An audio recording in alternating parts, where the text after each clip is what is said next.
বেগম খালেদা জিয়ার প্রয়াণ এক অপূরণীয় ক্ষতি। যতদিন দেশে গণতন্ত্র থাকবে তার নাম থাকবে মানুষের মুখে মুখে, এমনটি মনে করেন বিএনপি নেতারা।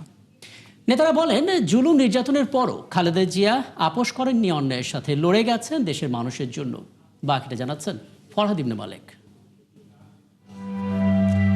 গৃহবধূ থেকে সরকার প্রধান, খালেদা জিয়া আপোষ না করার নীতিতে এক বলিষ্ঠ কণ্ঠস্বর।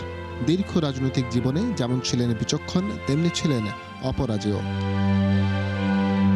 তাই তো তার মৃত্যুতে পুরো দেশই নেমেছে শোকের ছায়া।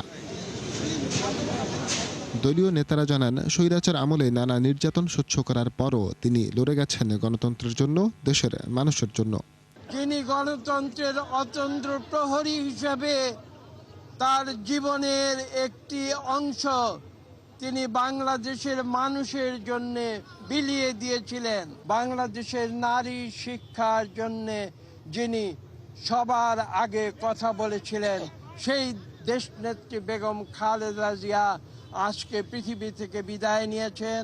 আমরা বিশ্বাস করি বাংলাদেশের মানুষ চিরদিন তাকে স্মরণ রাখবে। উনি একজন সন্তানের মা, উনি একজন পরিবারের প্রধান, উনি দেশের সাবেক 3 বারের প্রধানমন্ত্রী। সর্বোপরি উনি একজন অভিভাবক। তিনি সব সময় দেশের জন্য, দেশের মানুষের জন্য, দেশের মানুষের পক্ষে, দেশের স্বাধীনতার পক্ষে কথা বলার জন্য সব সময় উনি চিন্তা করতেন, এবং কোনো সময় মানুষের কষ্ট হয় এই ধরনের কোনো কার্যক্রমকে উনি উৎসাহ দিতেন না। আজকে আমরা মাহারা গণতন্ত্রের সেই মহানায়ক যিনি ছিলেন, দেশ ও নেত্রী আমাদের থেকে বিদায় নিয়েছেন।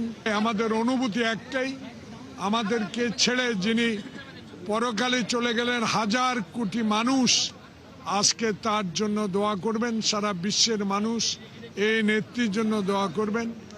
দেশের বর্তমান সংকটকালে তাকে ভীষণ দরকার ছিল উল্লেখ করে তারা বলেন, যতদিন দেশে গণতন্ত্র থাকবে ততদিন দেশের মানুষ তাকে মনে রাখবে।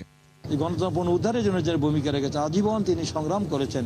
এই দেশের মানুষ, এই দেশের গণতন্ত্রের ইতিহাসে এই দেশ যতদিন থাকবে, এই দেশে আলো বাতাস যতদিন থাকবে, এই দেশের গণতান্ত্রিক পরিবেশ যতদিন থাকবে, দেশের মানুষ যতদিন থাকবে, ততদিন পর্যন্ত আমাদের এই প্রিয় নেত্রীকে মানুষ শ্রদ্ধার সাথে স্মরণ করবে। ইতিহাসে তার নাম স্বর্ণাক্ষরে লেখা থাকবে। ওনার যে জার্নিটা, এই জার্নিটা বলার অপেক্ষা রাখে না যে এই জার্নিটা বাংলাদেশের জন্য কতটা, বাংলাদেশের এই বাংলাদেশের পুরখা গণতন্ত্রের জন্য কতটা দরকার ছিল, সেই সব কিছু মিলে আজকে আমরা সবই হারিয়ে ফেললাম।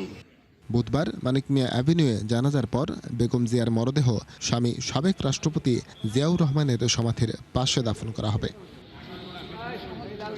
ফরহাদ ইবনে মালেক, ৭১, ঢাকা।